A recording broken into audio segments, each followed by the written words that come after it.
Hello, welcome to my YouTube channel. അപ്പോൾ ഇന്നത്തെ recipe ഉണക്ക സ്രാവ് തേങ്ങ അരച്ച കറി എങ്ങനെ വയ്ക്കാം എന്നുള്ളതാണ്. അതിനായിട്ട് ഉണക്ക സ്രാവ് കുറച്ച് നേരം വെള്ളത്തിൽ കുതിർത്തതിന് ശേഷം 3-4 തവണ കഴുകിയെടുക്കുക. കഷ്ണങ്ങളാക്കി മുറിച്ചിട്ട് കഴുകിയെടുക്കുക. ഇതിലേക്ക് 2 തക്കാളി, 4 പച്ചമുളക് കഷ്ണങ്ങളാക്കി എടുക്കുക.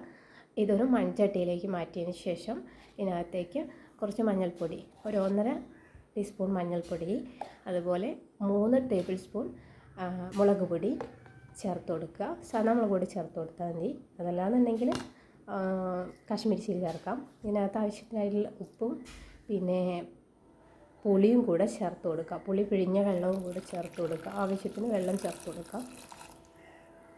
ഇത് തിളച്ച് വരുന്ന സമയത്ത് ഈ തക്കാളി എല്ലാം ഒന്ന് ഉടഞ്ഞു വരുന്ന സമയത്ത് നമുക്കിതിലേക്ക് ഉണക്ക സ്രാവ് കൂടെ ചേർത്ത് കൊടുക്കാം കേട്ടോ.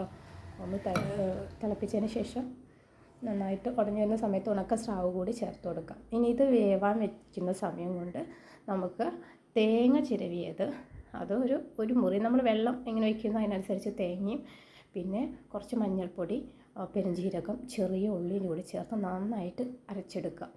ഇനി തിളച്ച് വെന്ത് വന്നിട്ടുള്ള മീൻ കഷ്ണങ്ങളിലേക്ക് ഈ അരക്കൂടെ ചേർത്ത് കൊടുത്ത് ഇളക്കിയെടുക്കാം.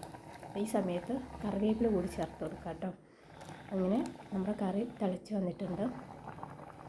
ഉണക്കസ്രാവും അതുപോലെ തേങ്ങയൊന്ന് വെന്ത് വന്നു. ഇനി ഇതിലേക്ക് നമുക്ക് ചെറിയ ഉള്ളി, അതല്ലാന്നുണ്ടെങ്കിൽ ചെറിയ ഉള്ളി ഇല്ലെങ്കിൽ വലിയ ഉള്ളി ചെറുതായിട്ട് മുറിച്ചിട്ട് ഒരു പാനിൽ വെച്ച് എണ്ണ ചൂടാക്കിയതിന് ശേഷം മൂപ്പിച്ചെടുക്കുക. നന്നായിട്ട് ഇതുപോലെ ഗോൾഡൻ കളറിൽ മൂപ്പിച്ചെടുത്തതിന് ശേഷം ഈ കറിയിലേക്ക് ഈ വറവ് കൂടി ചേർത്ത് കൊടുക്കുക. അങ്ങനെ കറി സെറ്റായിട്ടുണ്ട്. എല്ലാവരും ട്രൈ ചെയ്ത് നോക്കുക. ഇഷ്ടമായാൽ ലൈക്ക് ചെയ്യുക. Thank you.